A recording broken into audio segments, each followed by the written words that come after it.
Behind me are the elements of what you call professional education component of the licensure exam for teachers.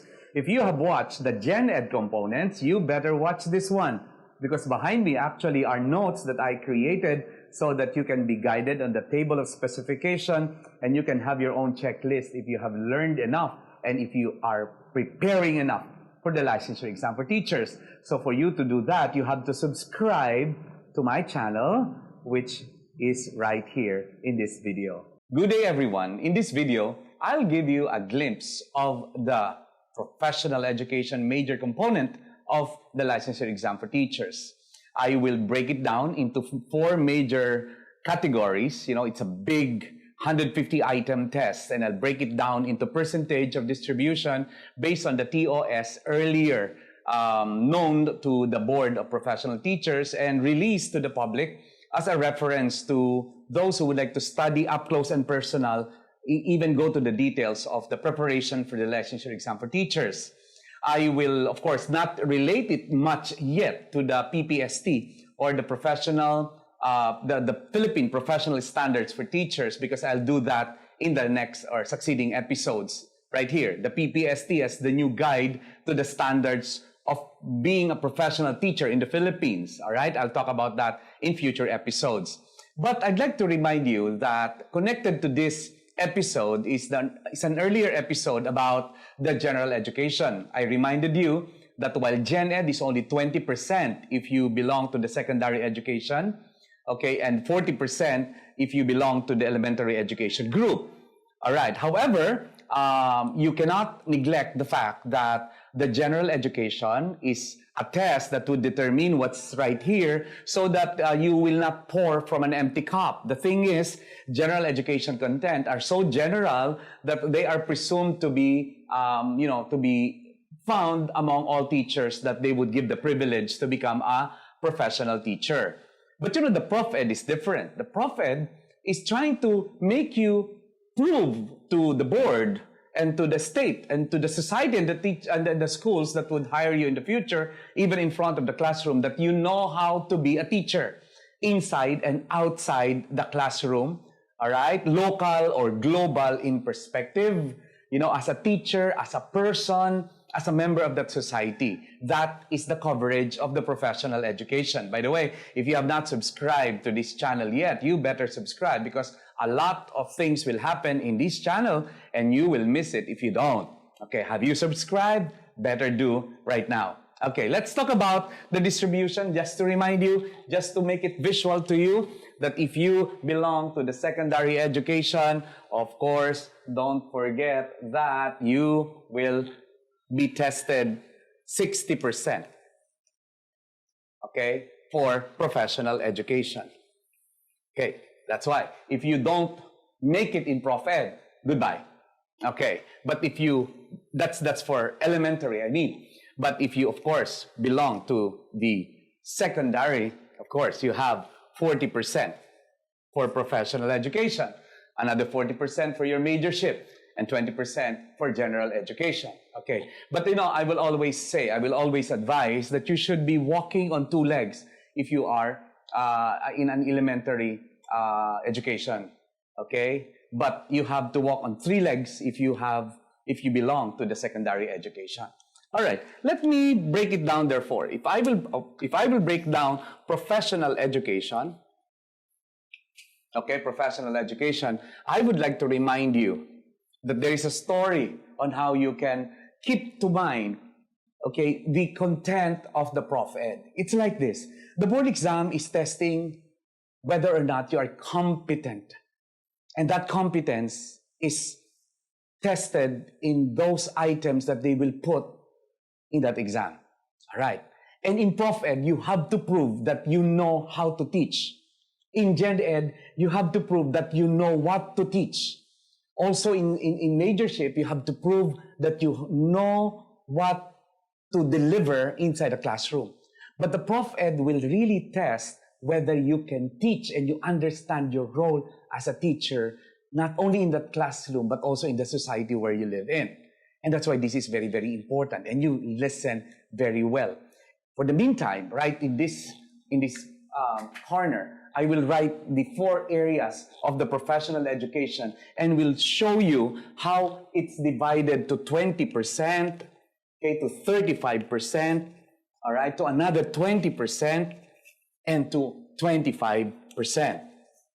Okay, I structured it this way because a mind map will always be a nice, a nice visual tool so that you can see the entire picture, the big picture of it. Now, first and foremost, the 20% belongs to that part of the test which will determine if you really understand the teaching profession. Okay, the teaching profession.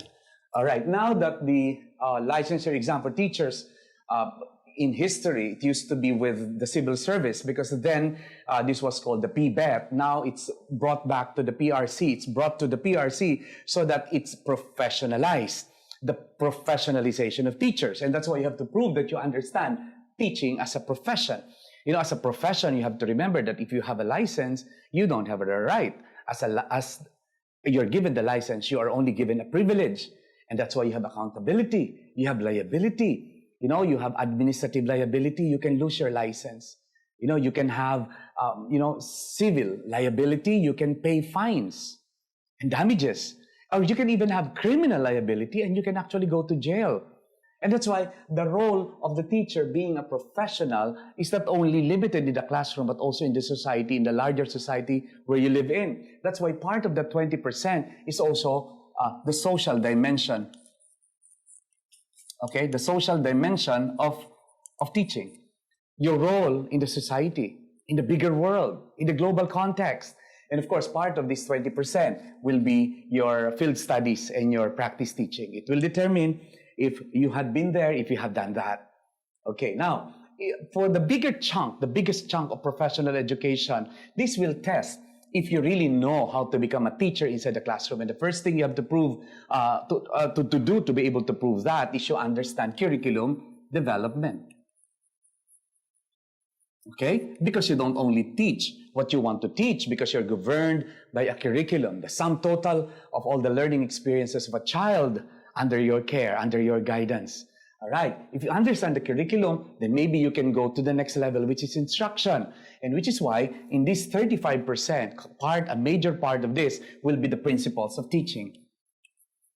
Okay? It will determine if you know the principles of teaching. Okay? Can you really teach? Do you understand how to teach? Are you equipped enough with the theories on the principles of teaching? Are you governed by the science and art of teaching? Okay, and then, of course, 35%, because it's teaching, then the educational technology will come in, the EdTech. All right, in the past, in the olden past, the teacher only had to prove that she has the content competencies. Then later on, as we grow the science and art of teaching, the teachers are now demanded to show the pedagogical competence. But in the context of the current times, the fourth industrial revolution, the context of the new normal as spelled by this pandemic, comes another competency, and that's the technological competencies. That's why don't forget TPAC, the technological competencies, the pedagogical competencies, and the content competencies. The TPAC model, I bet in this upcoming board exam, there's going to be a lot of questions on EdTech. Do you know how to use Zoom? Do you know how to use social media in teaching and learning? Can you really manage the learning management system? Do you understand really the languages being used by children when they navigate the computer space? Would you know how to understand connectivity? Would you know how to make a video?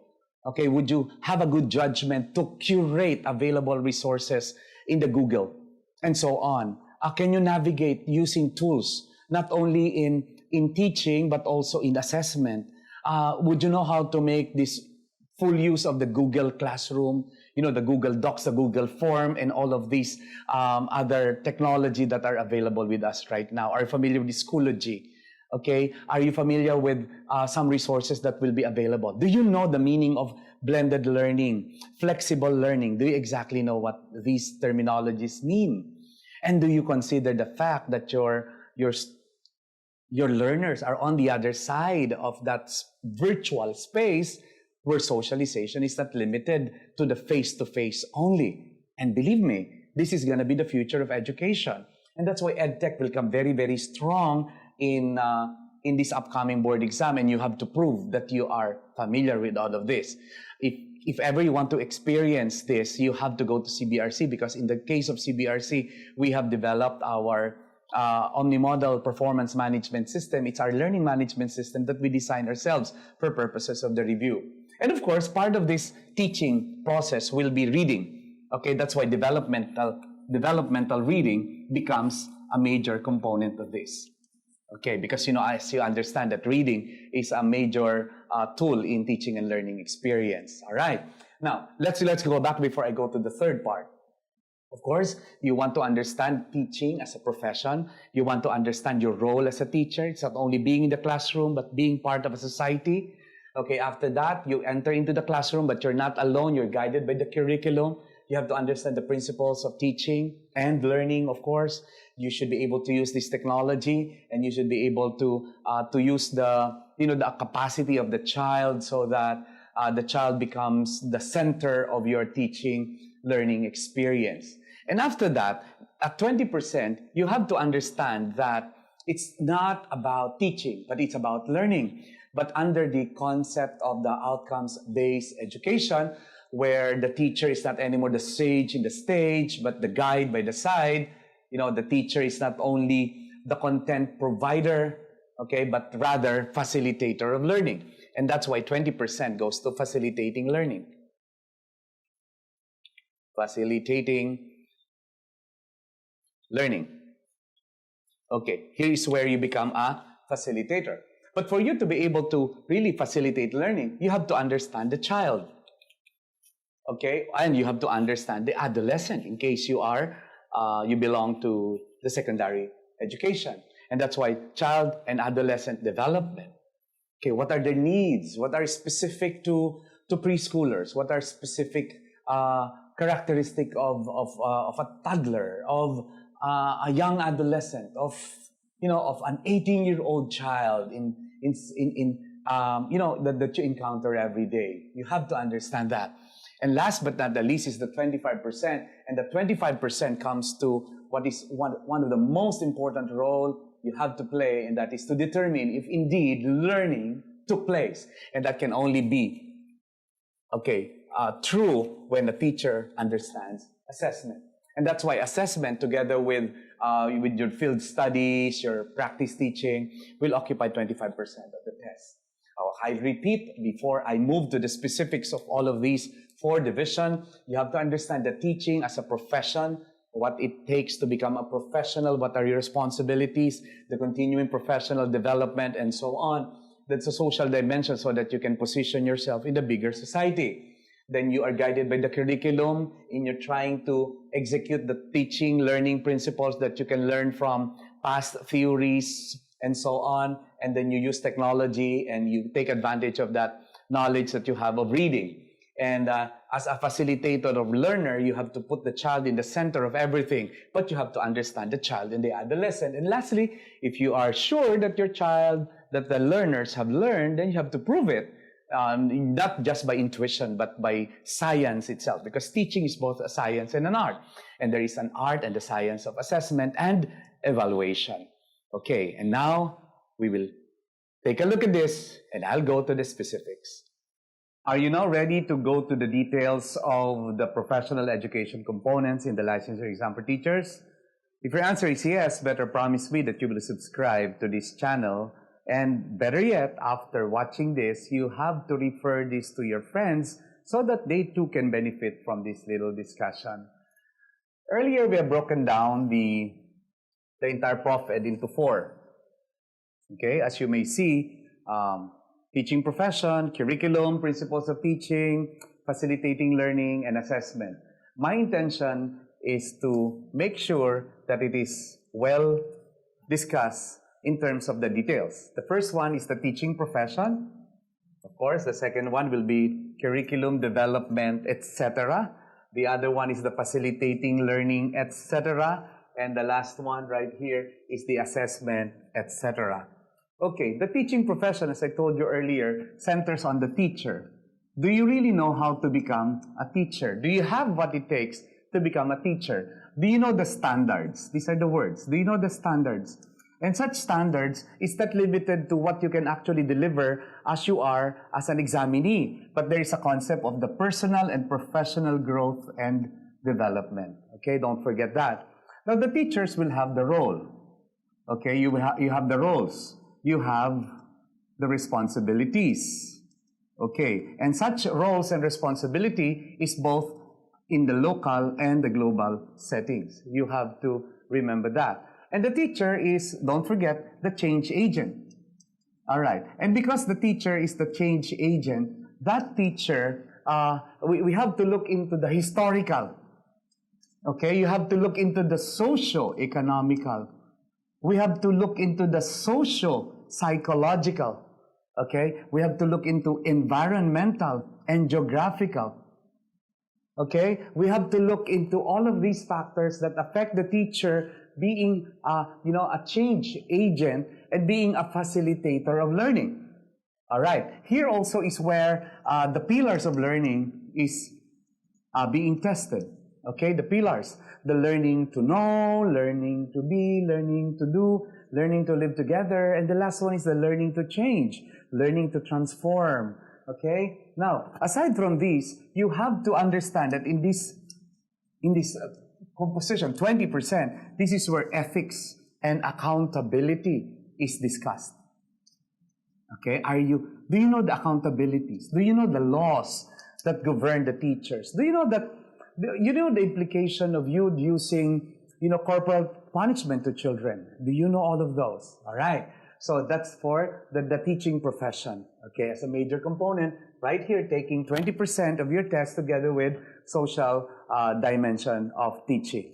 Okay, now let's go to curriculum development, which is not alone, as you can see here, curriculum development, principles of teaching, EdTech, and development reading. Okay, let's talk about that. Because this is curriculum and development, instruction, all of those, of course, classroom management. Okay, will be the major focus of this, classroom management.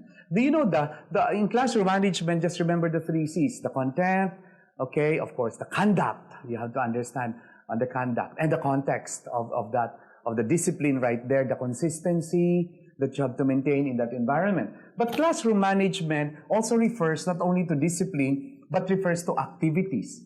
What activities will you engage in the classroom so that learning can take place? The methods, okay, the methods that you will use in managing the classroom, the materials that you will need in that classroom. Of course, all are called resources. Okay, resources in the classroom. Of course, curriculum. Okay, the sum total of all the learning experience of the child, the lesson planning. Okay, and that's why this is where you will encounter the questions related to goals, objectives, all of those, the resources, the strategies of teaching and learning. This is where it will fall in. Of course, in terms of technology, they want to know if you can actually prepare and use. Okay, prepare and use this technology as a conventional, non-conventional, traditional, or alternative, okay, technology so that you can teach more effectively. All right, this is where the big word of instruction will be tested. Do you really know how to teach? Okay, it will be tested right here.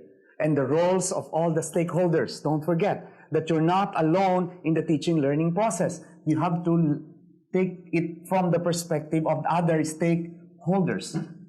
Okay, stakeholders are the PTCA, the parents, the teachers, the community, and the society where the child lives in. Therefore, if you want to determine the magic word of this portion, which takes 35% of all the tests, you have to remember the magic word, which is outcome. Okay, the magic word is the outcome. Okay, who's the outcome of education? It's the learner. What they can demonstrate, the change. The magic word of outcome is the change. Okay, and that outcome was the objective earlier. In the lesson plan, you can see there the objective. But after you teach, then you have to observe the child, what change took place, and that's the outcome. And this is where the 21st century competencies will be discussed. This is where you will be tested if you understand the 21st century skills. Can you teach creativity? Can you teach critical thinking? Can you teach metacognition? Can you facilitate a classroom where a child is not only learning how to memorize and to read and to understand, but the child will know how to actually think above thinking, which is metacognition. And that's why this is 35% of all the tests. Imagine classroom management, the big words outcome, the big words curriculum, the lesson planning, the goals, the outcome, the resources, the teaching strategies will come in. Okay, the technology, can you prepare the technology? Are you familiar with the use of the technology? Are they conventional? Are they non-conventional? Are they traditional? Or are there alternative technology that you're using? Instruction, the stakeholders. Do you understand the role of the PTCA, for example, in general? In the local government setting, of course, your mayor would have some role in the educational system, of the educational council. And of course, right here, all right, 25% belongs to assessment. Let's talk about it. Assessment. Now, if you speak of the word assessment, I'm sure you know that assessment will come to you in 3 different big words. Is it a traditional one? Is it a traditional assessment like the paper and pencil test? Is it an alternative assessment? Is it an alternative assessment like your portfolio? All right, like performance, like the projects that you ask the students to do. And of course, the authentic. Okay, did you ask them to make a garden in their little backyard and check it later on as an authentic assessment of what they have learned? Do you understand the result of assessments? Okay, what happened to the results of the assessment? Do you understand the data, the data? Do you know how to process this data? And as you process the data, what do? You record and you report. All right, the thing is, why do you report and why do you record the process data or information that you gather in the assessment? Because you want to improve. That's the magic word. The teacher is so passionate to do assessment because she wants to improve the performance of the student. That's why the alternative assessment would have not only the portfolio, the collection of all the artifacts to prove learning, you would also look into performance. Okay? Now, because the purpose of that processing of that data, the recording and the reporting of that data, of those information and data or data, is to improve the performance of the child. Do you know how to use the different techniques and tools in assessment? Okay, do you actually know that? You have to prove it. And do you know how to give a grade? Do you understand when to record it and when not to record it? How to give the grades, how to give the mark, okay? And all of these factors related to assessment. And last but not the least, of course, we're talking about 20%, which is facilitating learning. This is where learning will be the magic word. Learning. Okay. Do you understand the factors that affect learning, like cognitive? This is where you will be tested if you understand IQ, the metacognitive. Okay? All right. This is where you have to also understand what is the motivation of the child into learning. How do you actually motivate learning? The social-cultural.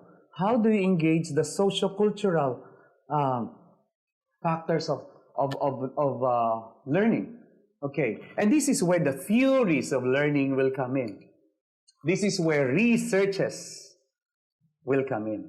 And to tell you, and to be very specific about it, take note of this. This talks about the art of teaching. In this part is the science of teaching. Why? Because the theories and the researches will guide the teacher into the learning and understanding of the development of that child. And this is where the science will come in. That's why this is where the biology of learning will come in. The biological factors, the linguistic factors. Okay, the linguistic factors like the mother tongue based multilingual education. Why are we using the mother tongue-based multilingual education for kinder to grade 3. Okay, that's part of this portion where the theories of learning and development will prove that if you are efficient enough to teach a child in using the mother tongue-based multilingual education, then you are able to teach the child how to think using the mother tongue and then learn English to use it for communication purposes. And lastly, you have to remember that this is where the discussion of learning environment will come in. Okay, the learning environment, the physical environment, the virtual space. This is where you talk about the needs of the child. If you really want to be an outcome-based teacher, an outcome-based educator, you have to put the child in the center of it. And in this portion of learning, you will be able to customize the learning experience that will be specific to the needs of that particular child. Respecting individuality, respecting gender, respecting, socio-cultural differences and factors, the emotional condition of the child being part of this learning and development. Because this is not only biological, this is not only linguistic, this can also be social, this can also be emotional, this can also be psychological. Because at the end of the day, learning is not about IQ, it's about EQ, it's about AQ, it's about DQ. The big DQ comes into the picture now. DQ is digital intelligence. Okay, with this discussion, I hope that I'm able to provide you some guide. If you can replay this video and get a sheet of paper and take note of all those elements that I mentioned, I have been reviewing for the licensure exam for teachers for the longest time, for more than a decade. For 14 long years of CBRC, we have been offering the teachers board exam. I've met all sorts of students, from the top-notchers down to the repeaters and to the multiple takers. And you know what? What they fail to realize is why the board exam is being given. The board exam is being given so that you can prove once and for all that you have what it takes to become a teacher. And Prof Ed is given a premium, a big chunk in the licensure exam for teachers. You know why? Because this will be your opportunity to prove that you know how to become a teacher. Why you become a teacher. Okay, the big why of becoming a teacher. The professional in you, the person in you as part of the society. Don't miss that. You're part of the society. Then the moment you enter into the classroom, you have to manage it. You have to understand the curriculum. You have to come in the classroom with a lesson plan, with clear outcome, with activities and methods and materials and all resources so aligned and synchronized, including technology, so that your instruction becomes effective and can deliver the outcome. Then you'll be guided by the science of teaching and learning. You acknowledge that learning is affected by cognitive, metacognitive, motivation, and sociocultural factors, and that there are theories and researches that will back you up into the discovery of the teaching and learning and the development of the child from the biological standpoint, linguistic, cognitive, social, emotional, psychological. And mind you, you put the child in that learning environment where you as a teacher is part of, where classmates are actually they're part of. And this is where, the learning will take place in its highest level of science. And after you have proven that you know how to teach and you have taught enough, then here comes assessment. And in assessment, you have to prove that the child really learned. And whether you're using traditional, alternative, or authentic assessment, whether you're using central tendencies, the mean, median mode, whether you're developing a test, okay, can you really develop a test? Do you know the difference between difficulty index and the discrimination index?